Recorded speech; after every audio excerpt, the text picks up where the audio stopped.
She then broke down in tears. And you want reconciliation. And I know that I played a part, but I'm angry.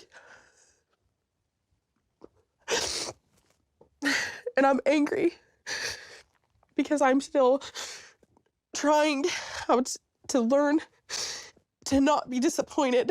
This whole situation just exploded online, and it's not the financial records or legal papers people expected. What's making waves across Sister Wives social media is way more dramatic than that. Caleb Brush stood in front of his father-in-law on national television and said something Kody Brown never saw coming. "You've abandoned mom again, and I'm done staying silent." Just think about that for a second. The son-in-law, who kept quiet for years, who always stayed diplomatic, just went completely off on camera while TLC was filming. This footage has already become the most analyzed clip in Sister Wives history. We're not talking about subtle family tension here. This is open rebellion, and it's coming from the last person anyone expected to challenge Kody directly. You can't overstate how bold this moment is. Caleb Brush has always been the guy who minded his own business. He's been a supportive husband, a protective dad, and someone who kept family drama out of the public eye. The fact that he's now directly calling out Kody for abandoning Janelle shows something huge has shifted in the Brown family. When the people who usually keep the peace start drawing hard lines, you know things have gotten beyond repair. But Caleb wasn't alone in that preview. Maddie immediately went to her mother's side, wrapping Janelle in a protective hug that said everything without words. Then came the whisper that polygamy watchers everywhere heard loud and clear. "We stand with you, Mom." Three women who've spent decades dealing with Kody's favoritism, his broken promises, and his pattern of emotional abandonment just got validation from their kids. The message is obvious. The enabling stops now. What makes this moment so powerful is that they chose to do it publicly. Maddie and Caleb could have handled this privately. They could have quietly distanced themselves from Kody while staying vague on camera. Instead, they chose confrontation. They chose to let millions of viewers see them. They refuse to pretend everything's fine when it clearly isn't. That's not acting on impulse. That's choosing to hold someone accountable. The Reddit thread analyzing this preview blew up with hundreds of comments within hours. Viewers immediately recognized that this rebellion is different from previous family fights. When Christine left Kody, it was powerful but ultimately about her personal journey. When Gabe and Garrison confronted their father during COVID, it was heartbreaking, but could be written off as young guys acting emotionally. But Maddie and Caleb represent something Kody can't easily brush aside. They're established adults with their own family, their own stability, their own credibility. They don't need anything from Kody, which means their confrontation comes from principle, not desperation. The question burning through every Sister Wives discussion right now is simple but important. What finally pushed Maddie and Caleb past their breaking point? After years of watching Kody's behavior, after witnessing his treatment of Janelle, after seeing the favoritism poured on Robyn while other family members were pushed aside, what was the specific moment that turned quiet disapproval into public rebellion? Something tells me the answer to that question is going to shape season 20 Inch's ways even TLC's producers didn't expect. The preview promised fireworks, but based on Caleb's expression and Maddie's protective stance, we might be watching a full family revolution. But that single confrontation was just the beginning.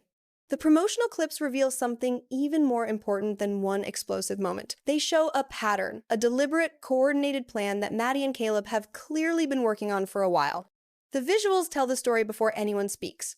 Maddie and Caleb standing shoulder to shoulder, not just near each other, but positioned deliberately, physically united in a way that shows exactly what they're doing. They're presenting a united front against Kody's favorite tactic, the one he's used for decades: divide and conquer, isolate family members, control the story through separation. And they're not having it. Multiple clips show Kody trying to talk to them separately. Classic manipulation playbook. Pull Maddie aside for a father-daughter conversation where he can use guilt and obligation. Corner Caleb with the respect your elders routine. Play them against each other if possible, or at minimum, keep them from coordinating their responses. Every woman who survived polygamy watching these clips recognized the tactic immediately. It's the same strategy that kept Sister Wives from comparing notes for years. Keep everyone in their own lane. Manage relationships individually. Maintain control through information gaps. Except Maddie and Caleb aren't playing that game. The footage shows them literally moving as one unit. When Kody approaches Maddie, Caleb steps closer. When Kody tries to talk to Caleb separately, Maddie appears at his side. It's not aggressive, it's not confrontational in body language. It's simply unmovable solidarity. We come as a package deal. You want to talk to one of us? You're talking to both of us. And then came Caleb's second on-camera statement, the one that has Reddit threads running for pages. Get your act together or don't expect our respect. Not a request, not a negotiation. An ultimatum delivered with the calm certainty of someone who's thought this through, talked it over extensively with his wife, and arrived at a firm boundary they're both committed to keeping. The wording matters here. Don't expect our respect isn't the same as we don't love you or we're cutting you off. It's a more sophisticated boundary. It acknowledges the relationship exists while refusing to pretend problematic behavior deserves admiration.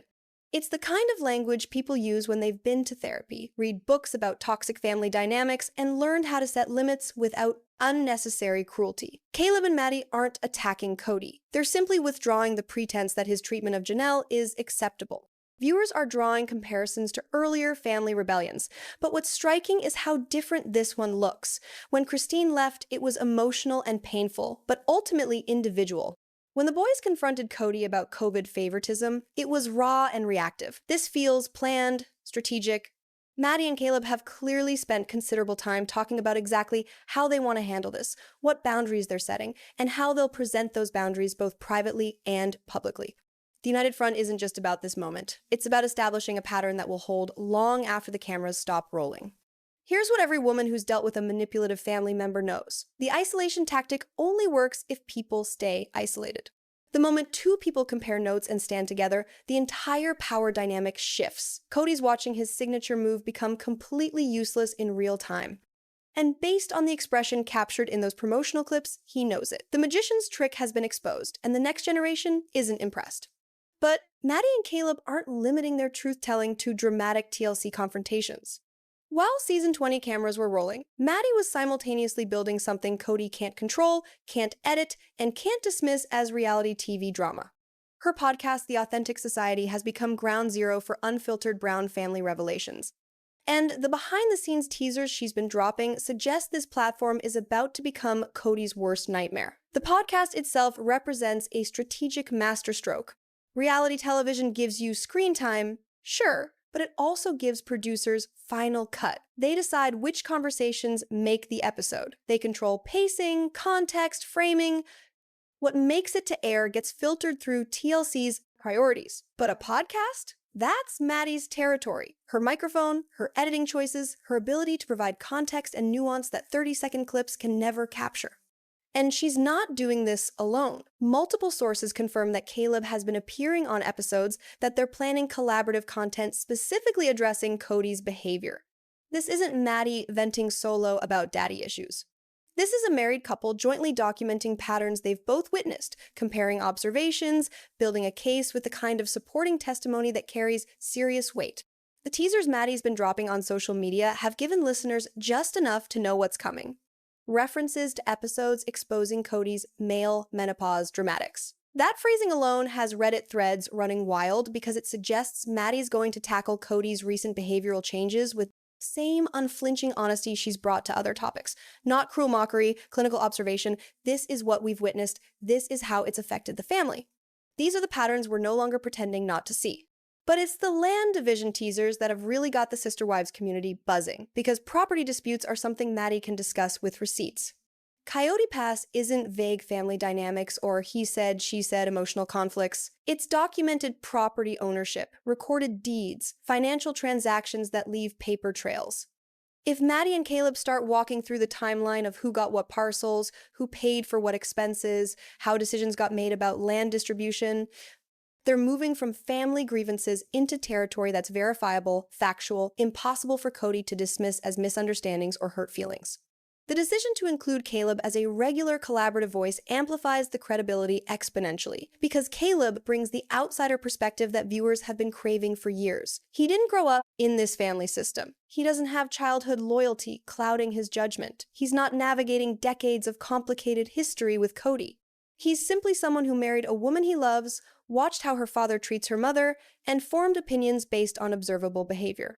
When Caleb talks about what he's witnessed, it carries the weight of objectivity. This isn't an angry daughter with unresolved issues. This is a grown man saying, I've watched this unfold with fresh eyes, and here's what I see. The podcast format also allows Maddie and Caleb to control the timeline of revelations. They can release episodes strategically, building context gradually, making sure listeners understand the full scope before dropping major bombshells. It's the opposite of reality TV's chopped-up timeline. They can say, here's what happened in 2019. Here's how that connects to 2021. Here's why the 2024 confrontation makes perfect sense when you understand this history. What Kody's facing is unprecedented in the Brown family saga. His daughter isn't just speaking up on the family television show where producers can shape the narrative. She's built her own platform, brought her husband into the conversation, and is systematically documenting patterns that Kody can't spin, can't edit, and can't control. The truth-telling isn't contained to one season of television. It's ongoing, it's detailed, and it's reaching audiences who want the full story without TLC's commercial breaks and cliffhangers. The game, as they say, is changing.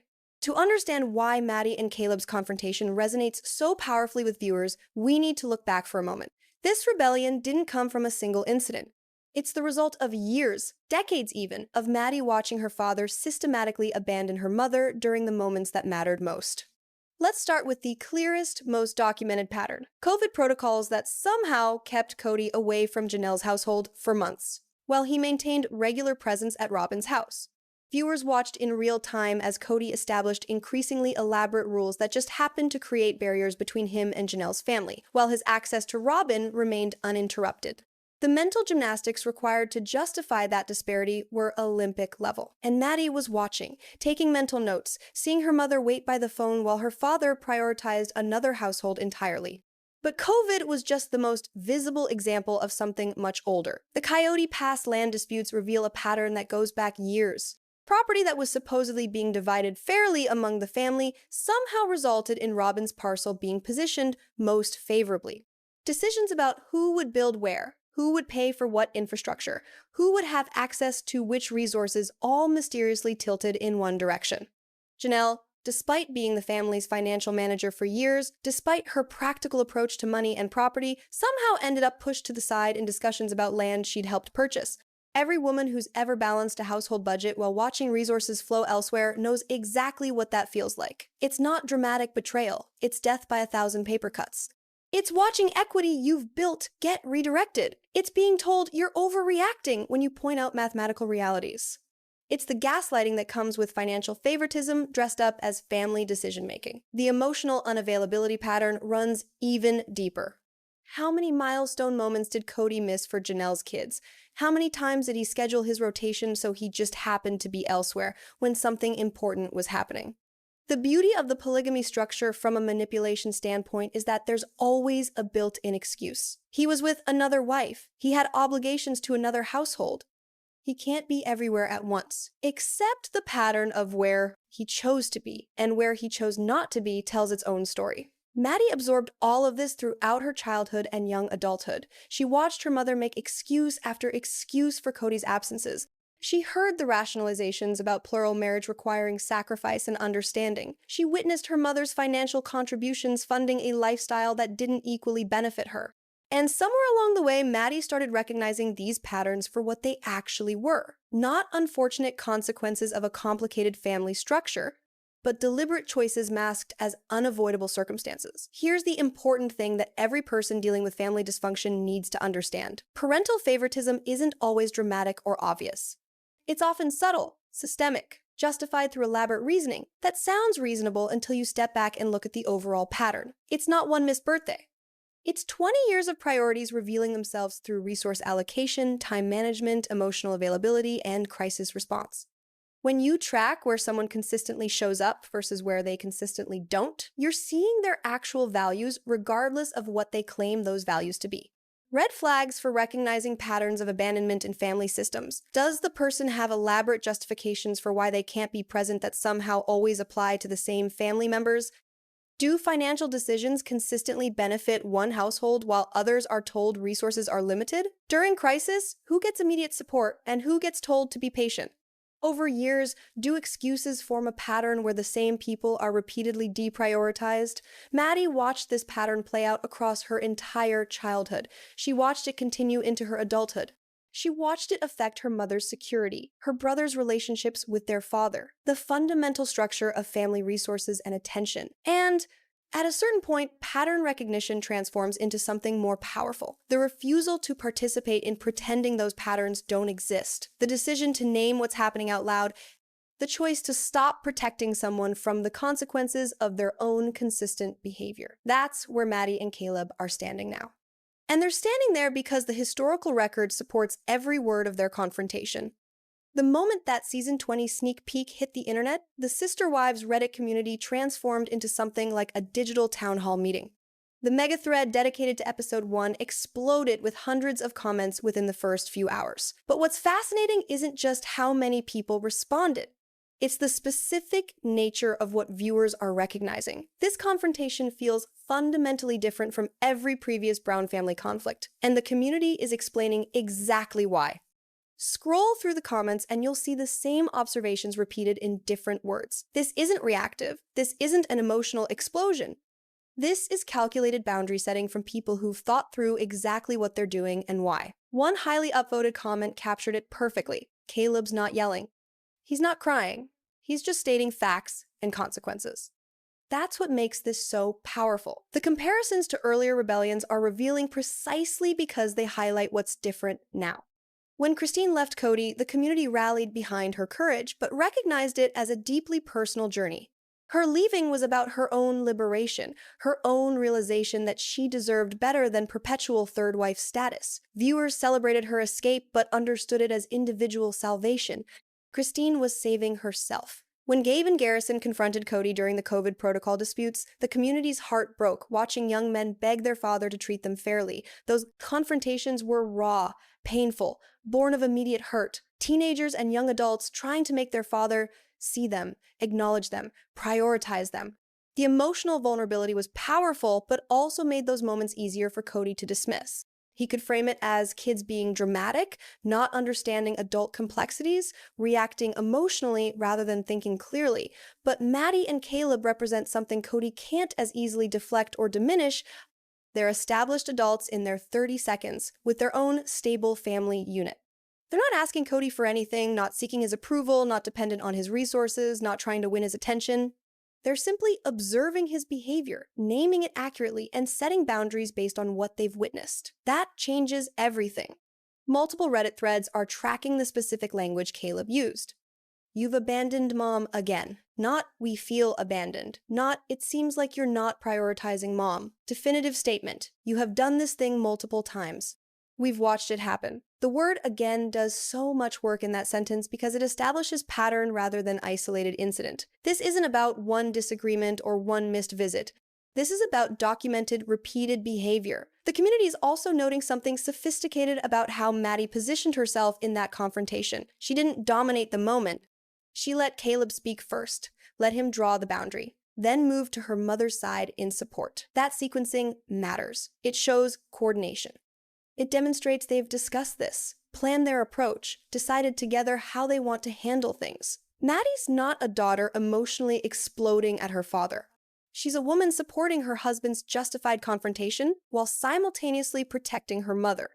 Viewers are drawing parallels to other reality TV moments where family members finally spoke truth to power, but they're also noting crucial differences. This isn't a reunion special confrontation designed for maximum drama. This is happening in real time in the flow of regular family interaction. TLC didn't manufacture this moment.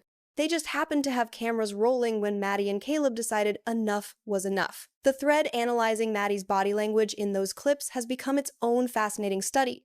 The way she physically positions herself between Kody and Janelle. The protective stance that communicates you'll have to go through me to continue hurting her. The calm expression that suggests this isn't impulsive anger but considered action.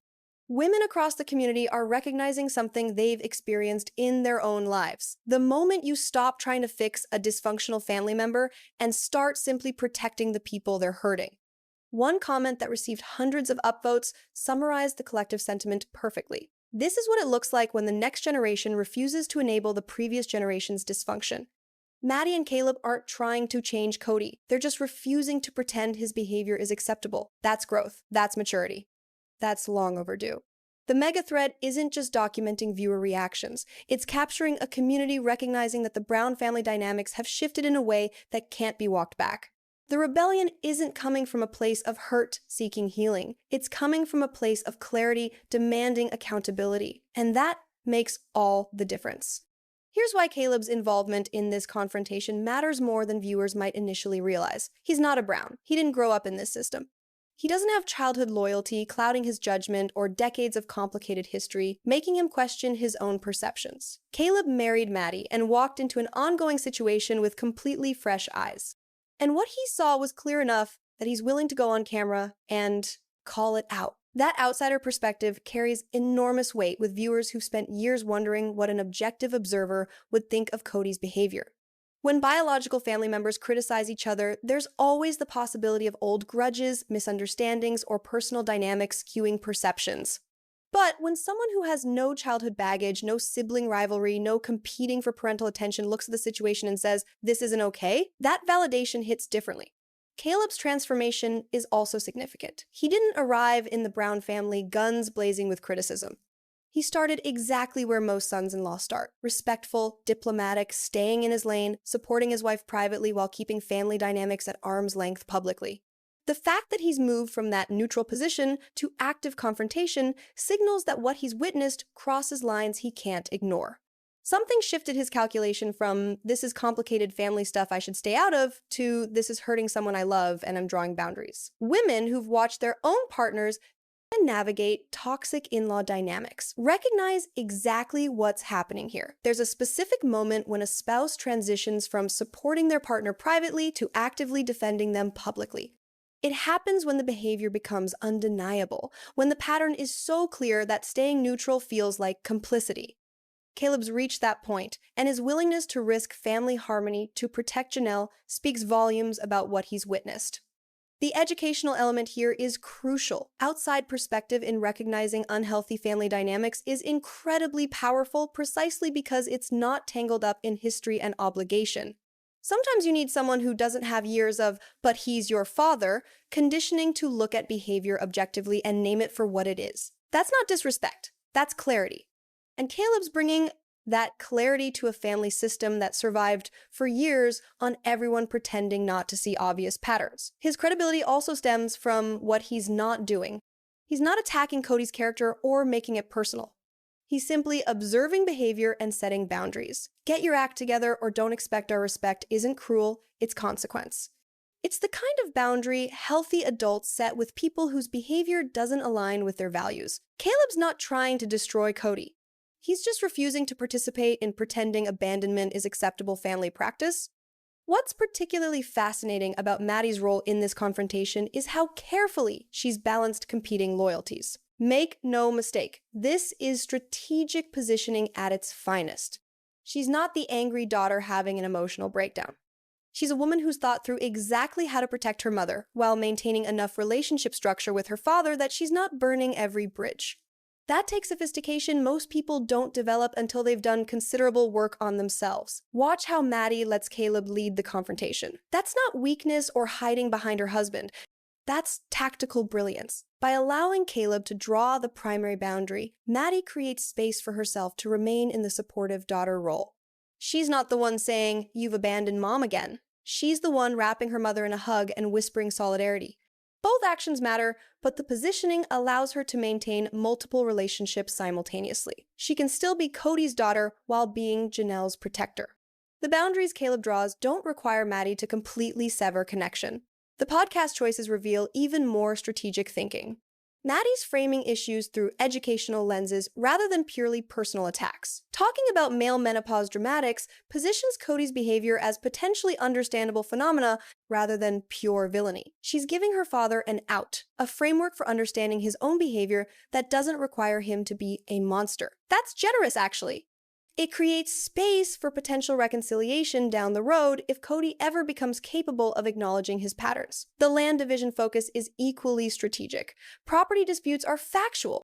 They're documented. They're less emotionally charged than accusations about love and favoritism. Maddie can walk through what happened with Coyote Pass using deeds, financial records, timeline documentation. That's not emotional daughter venting about daddy issues. That's an adult woman pointing out documented inequity. The shift from feelings to facts makes her position nearly impossible to argue against. What Maddie is doing is creating what therapists call sustainable boundaries. She's not cutting Kody off completely. She's not demanding he grovel or completely transform. She's simply saying, here's what we've observed. Here's what we're no longer participating in. Here's what needs to change if you want our respect. That leaves room for relationship evolution without requiring her to deny reality or enable bad behavior. The decision to do collaborative podcast episodes with Caleb rather than solo rants is also telling. It positions them as a united partnership rather than Maddie as solo crusader. Two adults independently arriving at similar conclusions about what they've witnessed. That's corroboration. That's credible testimony that's much harder to dismiss as one person's skewed perspective. Compare this to how some adult children handle problematic parents. Full cutoff with no explanation, public social media attacks, constant rehashing of childhood wounds. Maddie is doing none of that. She's being specific about behavior, clear about boundaries, strategic about platform, and careful about maintaining some relationship structure, even while refusing to enable dysfunction. That's the approach of someone who's done the work, read the books, probably talked to a therapist, and arrived at boundaries that protect her peace while leaving doors cracked for potential future healing. The whisper to Janelle in that preview clip captures everything. We stand with you, Mom. Not we hate Dad, or we're cutting him off, or he's terrible. Simply, we see you. We support you. We're not pretending this is okay. That's powerful solidarity without unnecessary cruelty. It validates Janelle's experience without requiring Maddie to completely destroy her relationship with Kody. It's the kind of nuanced boundary setting that only comes from considerable emotional maturity and strategic thinking about long-term family dynamics. Let's talk about why the Coyote Pass property disputes have become the lightning rod for this entire confrontation. Family dynamics can be murky, emotional, subject to interpretation. But property? Property leaves paper trails. Property has deeds and purchase agreements and financial transactions that can't be rewritten through selective memory. When Maddie and Caleb reference land division schemes on their podcast teasers, they're moving into territory where facts trump feelings. Here's what viewers know from watching this saga unfold over multiple seasons. The Brown family purchased Coyote Pass property with the stated intention of building homes for all the wives, creating a unified family compound. The vision was equity, togetherness, everyone finally settled in one location after years of moving. That was the dream sold to viewers and presumably to the family members investing money and emotion into this plan. But the execution reveals a different story. Robyn's parcel ended up positioned most favorably. Access, views, proximity to amenities all mysteriously aligned in her direction. Meanwhile, Janelle, despite being the family's financial mastermind for decades, despite her practical approach to money and investment, found herself pushed to the side in decision-making about property she'd helped fund. The math doesn't math, as the kids say these days. For Maddie and Caleb, this isn't abstract family dynamics. This is their mother's financial security. This is retirement planning, asset accumulation, return on investment for years of labor. When you watch your mother contribute financially to family property only to see distribution favor another wife, that's not hurt feelings. That's documented inequity affecting real-world outcomes. It crystallizes every vague complaint about favoritism into concrete evidence. The land disputes also represent something Maddie can discuss with receipts. She can walk through timelines. Who paid what? When decisions were made? How agreements evolved or fell apart? She doesn't have to rely on, it felt like Dad loved Robyn more. She can say, here's what the property division reveals about who was prioritized when resources were allocated. That's the kind of argument that holds up under scrutiny because it's based on verifiable facts rather than subjective interpretation. This is why property disputes so often become the breaking point in family conflicts. Money makes abstract dysfunction concrete. Financial inequity provides tangible proof of patterns that might otherwise be dismissed as perception or sensitivity. Every woman who's watched a family inheritance get distributed unequally, who's seen divorce assets divided unfairly, or who's contributed to household finances only to be excluded from decision-making understands exactly why Coyote Pass matters so much to this story. It's not just land, it's evidence. The response to Maddie and Caleb's confrontation has gone beyond typical reality TV fan discussion. Across Facebook groups, Reddit threads, Twitter conversations, and group texts, the Sister Wives community has transformed into something like a massive validation network. Women are sharing their own stories of setting boundaries with problematic parents, recognizing themselves in Maddie's protective stance, celebrating Caleb's willingness to speak up. What's particularly striking is the generational element viewers are identifying. This represents a broader cultural shift, where adult children are refusing to protect toxic parent behavior simply because that's family. The old script of keeping dysfunction private, making excuses for difficult relatives, prioritizing family harmony over personal integrity is being rewritten in real time. Maddie and Caleb are part of a generation that's read the books, done the therapy, learned the language of boundaries and healthy relationships. The comments reveal how deeply this resonates with women who've navigated similar dynamics in their own families. I wish I'd had the courage to stand up for my mom like this. My husband stayed silent for years while my father treated my mother terribly. And I'll always regret we didn't draw boundaries sooner. Watching Maddie protect Janelle is healing something in me. The confrontation is functioning as collective therapy for viewers who see their own times family patterns reflected. The validation extends beyond individual stories to broader recognition of manipulation tactics. Women are sharing their experiences with family members who use the exact same isolation strategies Kody employs. The divide and conquer approach, the elaborate justifications for unequal treatment, and the gaslighting when someone names the pattern. Seeing Maddie and Caleb refuse to participate in those tactics is giving other people permission to recognize and resist similar dynamics in their own lives. The educational element here is profound. When family loyalty conflicts with personal integrity, you're allowed to choose integrity. You're allowed to protect people being hurt, even if the person hurting them is family. You're allowed to set boundaries with parents whose behavior doesn't align with your values. Those permissions sound obvious written out, but they contradict decades of cultural messaging about unconditional family loyalty and respecting your elders regardless of their behavior. The Sister Wives community isn't just watching a reality TV confrontation unfold, they're witnessing a case study in healthy boundary setting that validates their own struggles and shows paths forward for people trapped in similar dynamics. Maddie and Caleb's united front has become bigger than one family's drama. It's become a cultural moment about refusing to enable dysfunction just because it's wrapped in family obligation. So here we stand at the threshold of season 20, with the entire Brown family dynamic fundamentally shifted. The preview that's dominated every Sister Wives discussion isn't just a teaser for one dramatic episode. It's the opening shot in what promises to be the most important season this family has ever filmed. Maddie and Caleb's rebellion changes the rules of engagement in ways that ripple far beyond one confrontation. The immediate question burning through viewer discussions is deceptively simple. How does Kody respond when he can't dismiss, deflect, or divide his way out of accountability? His signature moves have been exposed. The isolation tactics don't work when people stand together. The elaborate justifications fall flat when someone calmly states observable fact. The emotional manipulation loses power when the targets refuse to engage with it. What does Kody do when his playbook becomes obsolete? History suggests he'll double down initially. Men who've relied on control for decades rarely pivot gracefully when that control slips. The question is whether doubling down speeds up the family fracture or whether something shifts in Kody that allows for actual reflection.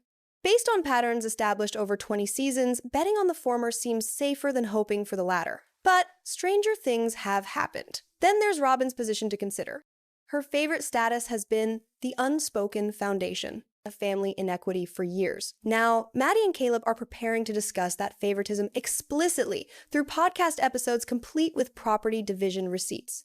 How does Robyn navigate being publicly identified as the beneficiary of a system that pushed other wives aside? Does she acknowledge the disparity, defend it, or pretend it doesn't exist? Each option carries consequences. The stakes for Janelle are equally significant. For the first time in this family's documented history, she has visible vocal support from the next generation for setting boundaries with Kody. Her daughter and son-in-law aren't just privately sympathizing, they're publicly validating her experience and backing her position. That changes the calculation for someone who spent decades managing Kody's behavior through accommodation and patience. When you've got backup, you negotiate differently. What about the other adult children watching this unfold? Gabe and Garrison already confronted Kody during COVID with heartbreaking results. Christine's kids have navigated their own journeys toward boundaries with their father. Now, Maddie and Caleb are demonstrating a different approach, one that's strategic rather than purely emotional, one that sets limits without requiring complete cutoff. Does their model inspire other family members to speak up? Does the united front expand to include additional voices? The promotional clip suggests season 20 isn't giving viewers one explosive confrontation followed by return to normal. This is sustained tension, ongoing boundary negotiations, family members choosing sides, or attempting impossible neutrality. The preview promised that multiple family members would be taking stands this season. If Maddie and Caleb's confrontation is the opening act, what revelations are waiting in the wings? TLC has built this franchise on the premise of unconventional family structure navigating modern life. But what the network stumbled into documenting is something far more universal. The slow-motion dissolution of a system built on inequity, the generational shift from enabling to accountability, the moment when people who've been hurt stop pretending not to notice. That's compelling television precisely because it's deeply relatable human experience, dressed in polygamy-specific details. The through line connecting every major Sister Wives moment over 20 seasons has been the same. Women finding their voices, boundaries being established, dysfunction being named instead of normalized. Maddie and Caleb's rebellion is the latest chapter in that ongoing story, but it carries different weight because it's coming from people who don't need anything from Kody, aren't asking for his approval, and have credibility he can't easily attack. They're simply observing, documenting, and refusing to participate in pretending. That's revolutionary in a system that survived on everyone agreeing not to speak certain truths out loud. Season 20 will reveal whether this confrontation becomes a catalyst for larger family transformation or simply documents the final fractures in a family structure that's been cracking for years. Either way, the stakes couldn't be higher. Maddie and Caleb drew a line. Now we get to watch whether that line holds, whether others join them on their side of it, and whether Kody has any capacity to meet the moment with something other than the tactics that created this mess in the first place. Do you think Maddie's podcast will uncover even bigger revelations about the Coyote Pass land distribution? Which moment from the season 20 preview has you most excited to see play out in full context? Drop your thoughts in the comments, tap like, hit subscribe, keep those notifications on. A fresh video is already queued up, and something tells me the next round of Brown family boundary setting will be even more intense than what we've just witnessed.